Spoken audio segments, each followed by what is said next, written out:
आपके माँ बाप घर में ऐसे ही बैठे हैं, आप उनकी इज्जत नहीं करते, आप उनकी सेवा नहीं करते। आप मेरे पास फोन करो, भाई हमारे लड़के का जन्मदिन है, आप आ जाओ, साथ में मिलकर पार्टी करेंगे।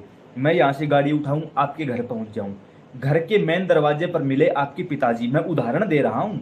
आपके पिताजी, आपके पिताजी ने कहा आप कौन? मैंने कहा भाई मैं तो ये हूं, वहां से आया हूं। किसने बुलाया? भाई आपके लड़के ने बुलाया। ठीक है, आपके पिताजी क्या कहेंगे? ये मेरा बच्चा है, मेरा खून है, मेरे नाम से जाना जाता है, मेरी जमीन जायदाद संपत्ति में बैठा है, लेकिन मेरी इज्जत नहीं करता, मेरी कदर नहीं करता, मेरी बातें नहीं मानता, मेरे कहने में नहीं चलता। तो मैं क्या सोचूंगा? सिंपल तरीके से आप सोच के देखो, मैं क्या सोचूंगा? मैं सोचूंगा यार जो अपने बाप का नहीं वो मेरा क्या होगा। मैं तुरंत उसी समय जिस गाड़ी से आया था उसी गाड़ी से मैं वापस घर आ जाऊंगा। अब आप क्या सोचोगे? यार हमने इतने बड़े प्यार से इनविटेशन दिया, देखो हमने कितनी इज्जत मान सम्मान किया उनका, उनको बुलाया, उनके लिए हमने वस्त्र इत्यादि, आभूषण इत्यादि या कोई भी मान सम्मान के तौर पे दक्षिणा तैयार की थी, और वो तो बड़े घमंड में आए नहीं। अब वस्तुतः हुआ क्या? अपनी जगह आप भी सही हो, क्योंकि मैं आपसे तो मिला ही नहीं, तो आप यही सोचोगे कि आया नहीं। और मेरी जगह मैं भी सही हूं कि मैं आया तो था, लेकिन जब मैंने देखी आपके माँ बाप की दशा में वापिस आ गया। क्यों? क्योंकि जो अपने माँ बाप का नहीं वो मेरा कैसे हो जाएगा? और अपनी जगह पर अपने आपके माँ बाप भी सही हैं, क्योंकि जब तक आप उन्हीं की इज्जत नहीं करते तो बाहर वालों की क्या रिस्पेक्ट करोगे?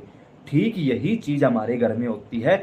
हम देवी देवताओं को खूब रगड़ मांझ के अच्छी तरह से मना रहे हैं, लेकिन हम हमारे पितरों को मनाना भूल जाते हैं। और याद रखना भाई, भगवान श्री राम और श्री कृष्ण ने भी पितरों का पिंडदान तर्पण किया था, उन्होंने भी पितरों की सेवा की थी। मैं ये नहीं कहता देवताओं को छोड़ के पितरों की तरफ भाग लो ना, मैं ये भी नहीं कहूंगा पितरों की पूजा करो, नहीं, कम से कम उनका ख्याल तो रखा जा सकता है, पिंडदान तर्पण करवाया जा सकता है। हमें पता होना चाहिए हमारे बुजुर्ग किस अवस्था में हैं, हमें भगवान ने क्या उत्तरदायित्व दिया है। एक छोटी सी बात बताता हूँ, एक वीडियो देखी थी संत श्री प्रेमानंद जी महाराज की, उसी समय पहले ही दिन देखते ही सेव कर ली थी फोन में वो हमने।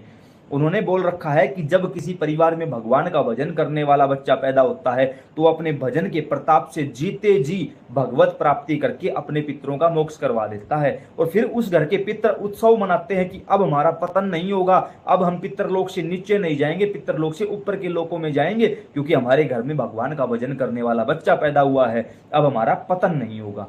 तो भाई ये भी वर्णन आता है कि गया में महिलाएं पिंडदान कर सकती। क्यों? क्योंकि वहां श्री सीता जी ने जनक महाराज दशरथ के लिए पिंडदान किया था, इसलिए वहां पर महिला भी पिंडदान कर सकती है। तो जब इतने वर्णन आए हैं, और गीता ज्ञान में स्वयं श्री कृष्ण ने अर्जुन से कहा कि अर्जुन पितरों में मैं आर्यमा हूं, आर्यमा।